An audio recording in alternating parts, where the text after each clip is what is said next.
மாணவர்களே, இந்த first video தொகுப்பில் ஃபஸ்ட்டு 4 சாப்டரில் இருக்கக்கூடிய கொஷின்ஸில் என்னென்ன இம்பார்ட்டன்ட், அது எப்படியெல்லாம் நம்ம படிக்கணும் அப்படிங்கிறத பற்றி நம்ம இப்போ டிஸ்கஸ் பண்ண போகிறோம். 4 சாப்டரையும் நீங்கள் ஃபுல்லாக பாருங்கள், உங்களுக்கு ஒரு ஐடியா கிடைக்கும்.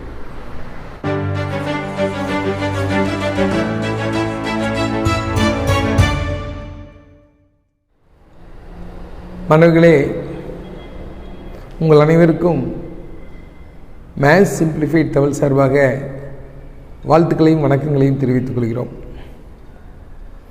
நீங்கள் உங்களுடைய வாழ்க்கையில் முதல் முறையாக பப்ளிக் எக்ஸாம் ஃபேஸ் பண்ணுறீங்க, அதில் மேத்ஸ் எக்ஸாம் ஃபேஸ் பண்ண போகிறீங்க. இப்போ இந்த மேத்ஸ் எக்ஸாமில் நீ என்னென்ன படிச்சுட்டு போனால் எப்படி மார்க் வாங்கலாம் அப்படிங்கிறத பற்றி தான் நம்ம இந்த வீடியோ காட்சியில் பார்க்க போகிறோம். நான் ஒரு சாப்டர்லேயுமே நம்ம என்னென்ன படித்தா மார்க் வாங்க முடியும் அப்படிங்கிறத அப்படி சொல்லிட்டு வர்றேன். நீங்கள் கேட்டு வாங்க, உங்களுக்கு ஒரு ஐடியா ஃபார்ம் ஆகும். ஃபஸ்ட் சாப்டரில் 2 எக்ஸசைஸ் தான் உங்களுக்கு இருக்குது. Exercise 1.1, exercise 1.2. அதில் 5 எக்ஸாம்பிள் ப்ராப்ளம் இருக்குது. எக்ஸாம்பிள் 1 to 5 இவ்வளோ தான் இருக்குது. மொத்தமாகவே 16 கொஷின் தான் இருக்கும் இந்த சாப்டரில். எக்ஸாம்பிள் ப்ராப்ளம் 5, ஃபஸ்ட் எக்ஸசைஸில் 6, செகண்ட் எக்ஸசைஸில் 5. அதில் 5 மார்க் கொஷின் எங்கே கேட்பாங்க அப்படின்னா, எக்ஸசைஸ் 1.1ல் கார்ட்டீசியன் ப்ராடக்ட், கார்ட்டீசியன் பெருக்கல் சார்ந்த கணக்கு தான் கேட்பாங்க. அப்போது செகண்ட் எக்ஸசைஸில் என்ன கேட்பாங்க அப்படின்னா, செகண்ட் எக்ஸசைஸில் அவங்க டொமைன், கோடொமைன், ரேஞ்சை பற்றி டிஸ்கஸ் பண்ணியிருப்பாங்க. அதில் 2 மார்க் கொஷின் கேட்குறதுக்கான சான்ஸ் இருக்குது. அடுத்தது இந்த சாப்டரில் மொத்தமாகவே 7 1 மார்க் கொஷின் தான் இருக்குது. 1.6ல் ஃபஸ்ட்டு 7 ப்ராப்ளம்ஸ், அவ்வளோதான் நீ படிக்கணும். நீ இவ்வளோ படிச்சிட்டின்னா குறைஞ்சது 8 மார்க்கிலிருந்து 11 மார்க் வரைக்கும் நீ ஸ்கோர் பண்ண முடியும். ஆர் 10 மார்க் வரைக்கும் ஸ்கோர் பண்ண முடியும் உறுதியாக. அதனால் ஃபஸ்ட் சாப்டரை நீங்கள் நல்லா பாருங்கள். இதில் நம்ம செகண்ட் சாப்டரை சொல்கிறது என்ன அப்படின்னா, நம்பர்ஸ் அண்ட் சீக்வன்ஸ் அப்படின்னு சொல்கிறது. செகண்ட் சாப்டர் என்ன சொல்கிறோம்? நம்பர்ஸ் அண்ட் சீக்வன்ஸ், எண்களும் தொடர் வரிசைகளும் அப்படின்னு சொல்லிக்கிறாங்க. இதில் எக்ஸாம்பிள் 2.1லேருந்து 2.10 வரைக்கும் இருக்குது. அதே சேம் டைம் எக்ஸாம்பிள் 19லேருந்து 30 வரைக்கும் இருக்குது. எக்ஸசைஸில் 2.1, 2.2 இந்த 2 எக்ஸசைஸ் இருக்குது. 2.1 2.2 பார்த்தீங்கன்னா யூக்ளிடின் லெம்மா பற்றி இப்போ சொல்லியிருப்பாங்க. யூக்ளிடினுடைய வகுத்தல் விதி சார்ந்த கணக்குகள், அது ரொம்ப ரொம்ப இம்பார்ட்டன்ட். எக்ஸசைஸ் 2.2லேயுமே பார்த்தீங்கன்னா ஃபேக்டர் சம்மந்தமான காரணிகள், எண் காரணிகளை பற்றி தான் டிஸ்கஸ் பண்ணியிருப்பாங்க. அதில் 10 கணக்கு இருக்கும். அந்த 10 கணக்கில் கடைசி 4 கணக்கு, 9 கணக்கில் கடைசி 4 கணக்கு 6, 7, 8, 9, இந்த 4 கொஷினில் கண்டிப்பாக ஒரு கொஷின் என்ன பண்ண போகிறாங்க, கேட்க போகிறாங்க. அது 2 மார்க் கொஷினாக இருக்க சான்ஸ் இருக்குது. அடுத்தது எக்ஸசைஸ் 2.4, எக்ஸசைஸ் 2.5. எக்ஸசைஸ் 2.4 எது சம்மந்தமான கணக்கு அப்படின்னு சொன்னால், தொடர் வரிசை சம்மந்தமானது. ஒரு தொடர் வரிசையினுடைய பொது உறுப்புகள் கொடுத்துட்டு உறுப்புகளினுடைய அதாவது 5 உறுப்புகள், 4 உறுப்புகள், 6 உறுப்புகள் கான்னு சொல்லி கொடுத்துருப்பாங்க பொது உறுப்பு கொடுத்துட்டு. இது 2 மார்க் கொஷினில் கேட்குற சான்ஸ் இருக்கக்கூடிய ஒரு எக்ஸசைஸ் 2.3ங்கிறது. கண்டிப்பாக 2.4ல் கூட்டுத்தொடர் வரிசை சார்ந்த கணக்குகள் கொடுத்துருக்காங்க. இந்த கூட்டுத்தொடர் வரிசையில் எண்ணாவது உறுப்பு, கூட்டுத்தொடர் வரிசையினுடைய 3 உறுப்புகள் காணுதல், இந்த சார்ந்த கணக்குகள் தான் அந்த எக்ஸசைஸில் கொடுத்துருக்குறாங்க. இந்த எக்ஸசைஸ் நல்லா பார்த்துக்குங்க. கண்டிப்பாக இதில் ஒரு கொஷின் கேட்பாங்க. இப்போ எக்ஸாம்பிள் 30 இருக்குது. அதே போல் ப்ராப்ளம் நம்பர் புக்கை பார்த்தீங்கன்னா 11 2.5ல் ப்ராப்ளம் நம்பர் 11 மாடல் கணக்கு, 3 உறுப்புகள் கண்டுபிடிக்கக்கூடிய கணக்கு, ப்ராப்ளம் நம்பர் 14 இது சார்ந்த கணக்குகள் தான் கொடுத்துருப்பாங்க. கண்டிப்பாக இந்த எக்ஸசைஸில் ஒரு 5 மார்க் கொஷின் கேட்க போகிறாங்க. அடுத்து நம்ம 1 மார்க் கொஷின் பார்த்தோம்னா இதில் 15 ப்ராப்ளம் கொடுத்துருப்பாங்க இந்த சாப்டரில் 1 மார்க் கொஷினில். அதில் ப்ராப்ளம் நம்பர் 6 ப்ராப்ளம் நம்பர் 15 தவிர மீதி எல்லா கணக்குமே உனக்கு இருக்குது. ப்ராப்ளம் நம்பர் 6 கிடையாது, ப்ராப்ளம் நம்பர் 15 கிடையாது. மீதி 13 ப்ராப்ளம்ஸ் இருக்குது. அந்த 13 ப்ராப்ளத்தில் 2 கொஷின் கேட்குறதுக்கு சான்ஸ் இருக்கலாம். அது ஞாபகத்தில் வச்சுக்கோங்க. ஏன்னா உங்கள் புக்கில் மொத்தமாகவே 82 1 மார்க் கொஷின் தான் இருக்கும். அதில் 14 கொஷின் கேட்கணும். அதனால இதில் 2 கொஷின் கேட்குறதுக்கான சான்ஸ் இருக்குது. அதனால் புக்கில் இருக்கக்கூடிய 1 மார்க் கொஷின் நல்லா பார்த்துக்குங்க. அடுத்தது நம்ம சாப்டர் 3 அல்ஜிப்ரா. சாப்டர் 3 அல்ஜிப்ரா தான் ரொம்ப ரொம்ப முக்கியமான சாப்டர்.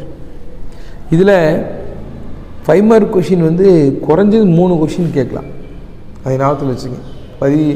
5 மார்க் கொஷின் 14 கொஷின்ஸில் இந்த சாப்டரில் 3 கொஷின் கேட்கலாம். 3 கொஷின் எப்படி கேட்கலாம் அப்படின்னா 3 ஈக்குவேஷன்ஸ் 3 அன்னோன் கொடுத்துட்டு XYZ கண்டுபிடிக்க சொல்லலாம். அடுத்தது ஜிசிடி மீப்பேர் பொது வகுத்திய லாங் டிவிஷன் மெத்தடில் கண்டுபிடிக்க சொல்லலாம். ஸ்கொயர் ரூட் வர்க்கமூலம் காணல் லாங் டிவிஷன் மெத்தடில் ஒரு கொடுத்துக்கிற எக்ஸ்பிரஷனுடைய ஸ்கொயர் ரூட் கண்டுபிடிக்க சொல்லிக்கலாம். அடுத்தது ரேஷனல் எக்ஸ்பிரஷன் விகிதமுறு கோவைகள், அந்த விரிவுகள் கோவையினுடைய விரிவுகள் அது சார்ந்த கணக்குகள். 2 விகிதமுறு கோவைகளை கூட்டுறது, கழிக்கிறது, பெருக்கிறது, வகுக்கிறது சார்ந்த கணக்குகள் கேட்கலாம். அதுக்கடுத்தது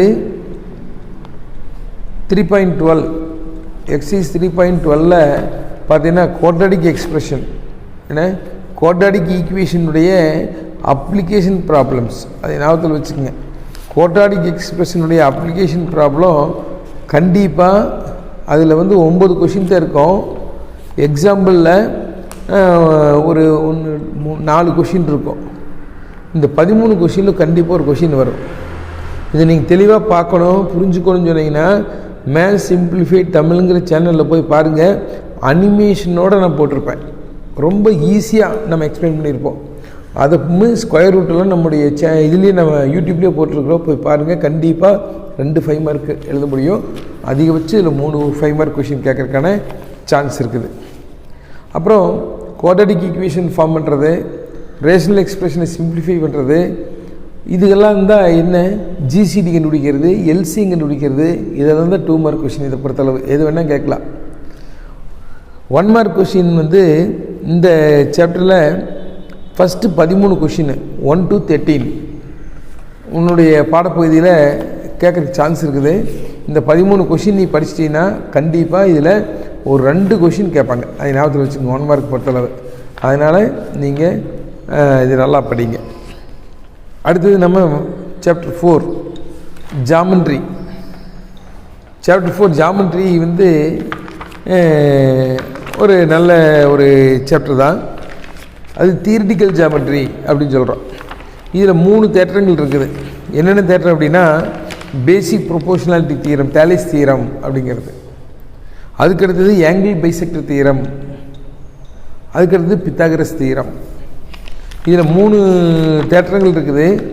அந்த 3 தேற்றத்தில் கண்டிப்பாக ஒரு தேற்றம் கேட்கறதுக்கான வாய்ப்புகள் அதிகம் இல்லை. கண்டிப்பாக கேட்பாங்க. அதிகம்ங்கிறது தப்பு தான். கண்டிப்பாக கேட்பாங்க. அதாவது அடிப்படை விகிதசம தேற்றம் அல்லது தேல்ஸ் தேற்றம் அப்படின்னு சொல்கிறது. அதுக்கடுத்தது அதாவது ஆங்கிள் பைசெக்டர் தியரம், கோணத்தினுடைய இருசமவெட்டி தேற்றம். அடுத்தது பித்தாகரஸினுடைய தேற்றம். கண்டிப்பாக ஒரு தேற்றம் கேட்பாங்க. இதனுடைய அப்ளிகேஷன் ப்ராப்ளம் ஒன்று கேட்பாங்க. நீங்கள் அதுக்கு தயாரிக்கணும். அப்ளிகேஷன் ப்ராப்ளமில் ஈஸியான ப்ராப்ளம், அதை ஞாபகத்தில் வச்சுக்கோங்க. பித்தாகரஸ் தியரத்தினுடைய அப்ளிகேஷன் ப்ராப்ளம், அதுக்கடுத்தது கோணத்தினுடைய இருசமம் வெட்டி கண்டுபிடிக்கக்கூடிய ப்ராப்ளம், இதெல்லாம் வந்து ஈஸியானது. இதில் 2 மார்க் கொஷின் கூட இதே கான்செப்டில் கேட்கலாம். அதுக்கடுத்து ஒரு வட்டத்தில் 2 கோடுகள் வெட்டி கொண்டால், ஒன்றை ஒன்று உட்புறமாக வெட்டி கொண்டால், அந்த வெட்டி கொள்கின்ற பகுதியில் ஏதோ ஒரு பகுதியை மறைச்சிட்டு எக்ஸ் கண்டுபிடிக்க சொல்லியிருப்பாங்க, அது கேட்கலாம். இது சார்ந்த ப்ராப்ளம் ஆயிடுச்சா.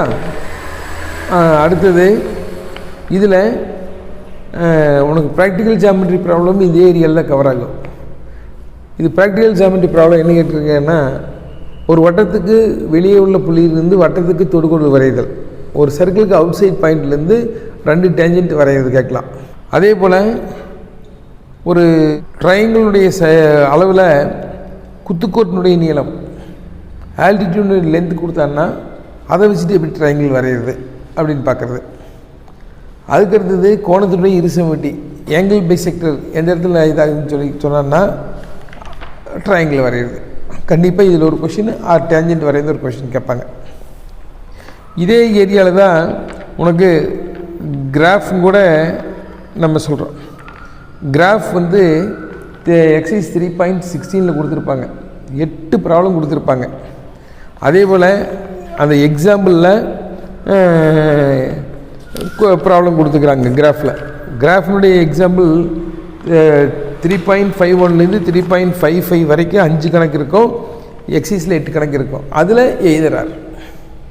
ஸ்டாண்டர்ட் பேரபலஸ் வரைய தெரிஞ்சால் போதும், இது ஈஸியாக வரைஞ்சிடலாம். அதனால் ஒரு டைம் 2 டைம் நீங்கள் என்ன பண்ணுங்கள், ப்ராக்டிஸ் பண்ணிட்டு போங்க. மாணவர்களே, இப்போ நம்ம 4 சாப்டருக்கு இம்பார்ட்டன்ட் கொஷின்ஸ் உங்களுக்கு நான் டிஸ்கஸ் பண்ணிக்கிறேன். இதையெல்லாம் நீங்கள் உங்களுடைய மனசில் வச்சுட்டு ப்ரிப்பேர் பண்ணுங்கள். கண்டிப்பாக 4 சாப்டரில் இருக்கக்கூடிய கொஷின்ஸையும் நீங்கள் ஈஸியாக போட முடியும். அடுத்த வீடியோ தொகுப்பில் நம்ம 5வது சாப்டர்லேருந்து 8வது சாப்டர் வரைக்கும் இருக்கக்கூடிய பாடப்பகுதியில் எதெல்லாம் இம்பார்ட்டன்ட் கொஷின்ஸ், எதெல்லாம் நம்ம படிக்கணும், எப்படி படிக்கணுங்கிறத பார்க்கலாம். ஓகே.